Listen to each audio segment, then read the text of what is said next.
Assalamu alaikum, welcome to Fikro Khabar. You are watching Islamic World Today. Israel holds female Palestinian without trial. Under Israel administration detention policy, prisoners can be held for up to 1 year without charge or trial.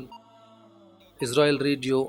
Turkey ready for talks on gas transfer. Israeli state radio said Turkey expressed willingness to start talks with Israel on transferring Israeli gas to Europe.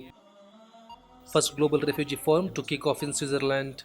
Turkey, Costa Rica, Ethiopia, Germany and Pakistan to co-convene forum which take place in December 16 to 18. Erdogan headed to Switzerland for refugee forum. President Recep Tayyip Erdogan to en route Geneva to co-chair first global refugee forum.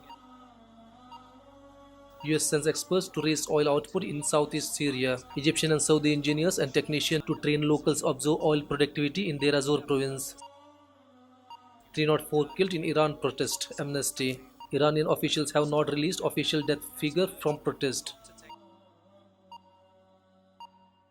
Dozens in June clash during protest in Lebanon. 72 people treated, 20 sent to hospitals during clashes between police and protesters in Beirut, says Lebanon Civil Defense Unit.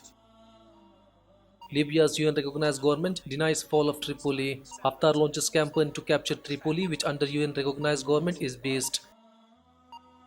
Malaysia issues warning alert on heavy rainfall. Nearly 10,500 residents evacuated after floods in Johar, Paghan and Terengganu states. 4,000 US troops to leave Afghanistan, reports. Withdrawal stem from mutual understanding between two allied nations, says a spokesman from Afghan President Ashraf Ghani. A student protest erupt across India. Police fired tear gas and beat students at Delhi's Jamia University over new citizenship law. Over 125 reportedly injured. Indian Premier claims citizenship law not against any religion. Opposition leader Rahul Gandhi describes new law as weapons of mass polarization unleashed by fascists. You can find latest and lot more on fikrokhbar.com/English.